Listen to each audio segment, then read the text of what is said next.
I didn't see you guys there. Welcome back. This is Lucas. And Bree. And we're going to go over some recent sales that were pretty good, not so good, maybe bad, depending on where you're coming from. But first of all, if you would please, down below, click the subscribe button. We would really appreciate that if you could do that and like this video. So, to begin with here, you want me to go first? Sure. Alright, so I have this, this was a Polo Ralph Lauren polo shirt. It gets confusing, but it had the bear on it, the logo there. So this was new with tags. I sold it for $80, and I did end up making a profit of $31.84. I have had this, I sat on this at least probably close to 10 months though, in order for this to sell at a pretty good price. Polo stuff with the bear, if you find it, it's usually a good flip. I bought this one at an outlet though, so I did have to pay up for it, and it turned out to just sit a lot longer than I was expecting it to. But Polo Bear, be on the lookout for that item, especially like if you can find it in a thrift store. One of my recent sales was these Patagonia swim trunks. They they sold within they're one of my sales that sold within just a couple hours of listing. I had them listed for $30. Someone offered $25. I was totally happy with that. I was actually, as I was taking photos, I saw that they were like a little bit more faded than I had originally thought so. And so in the back of my mind, I was already kind of like, I left the tag on. It was from a thrift store that accepts returns.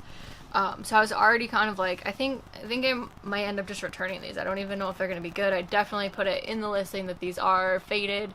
But yeah, very quickly someone snatched them right up. So I had $5 into them, so I did walk away with a $14 profit on them. Never fails when you get something home and under the lights. You always find something. Mm-hmm. So just kind of stinks. Some things will come out, some things won't. You can list stuff though with flaws, and some people, depending on the brand, will still pick it up. So it's very true.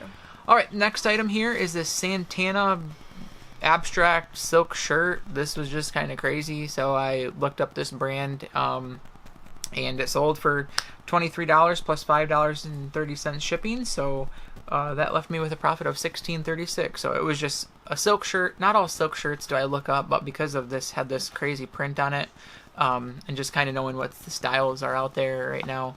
I'm not a stylish person myself, but just knowing that, don't be afraid to look stuff up again. So you don't have to know everything. My next sale is Kalia. I don't know how to pronounce it. It's a Carrie Underwood workout line. They were these floral leggings.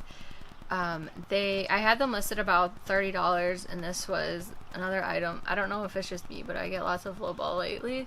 But anyway, I got tons of like $15, $18 offers, but the comps were saying that they were selling for like $27 to $30. So I kept holding out.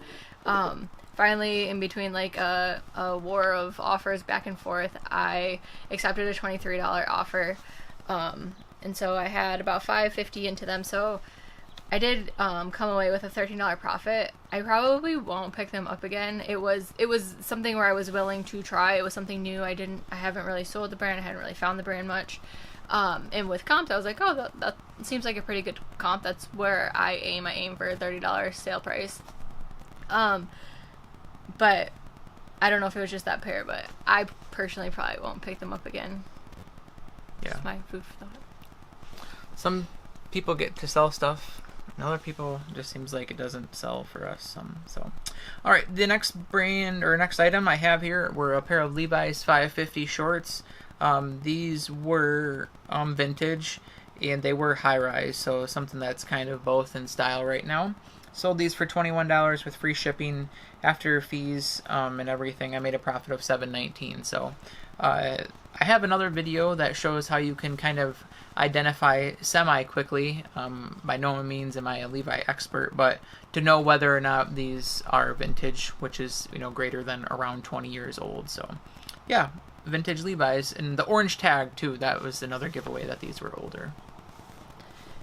My next item is a Torrid. It was a sheer like floral long tunic.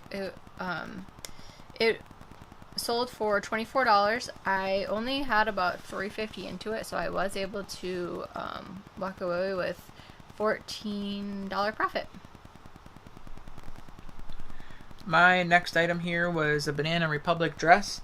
So this was actually something that Bree picked up, and we just happened to cross-post it, which is technically against the rules, I believe, but don't quote me on that. I sold it for $23 with free shipping, so it left a profit of $10.23.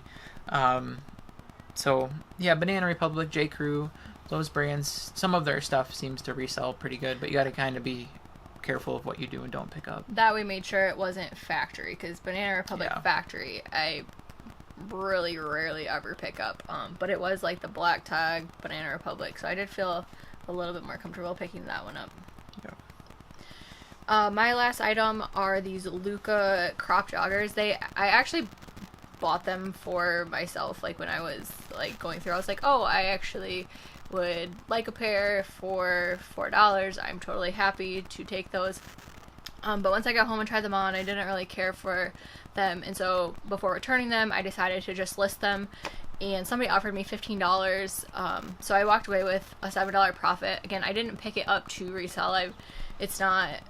I wear a lot of things that I wouldn't actually pick up to resell, so I was fine with wearing that brand, but it isn't a brand that I feel like sells for a lot or commands a lot of money on Poshmark, but I was still able to flip it for some money, so it worked out okay for me. Yeah, I think one thing that is an advantage to Poshmark when it comes to lower price sales is usually the shipping is already factored in, or the buyer has to pay for shipping, or you have to give them discounted shipping. So like on eBay, a $15 item, I might only make a profit of $3 or something, whereas she was able to make a profit of $7.50. So that is one advantage of Poshmark, them already having the shipping kind of already figured in there, so you're already kind of aware and know that your selling price is what you're going to get from your selling price. So well, thank you guys very much for watching. We really appreciate it. Please, again, if you don't mind, hitting the like button down below and the subscribe button, and we'll see you in the next video.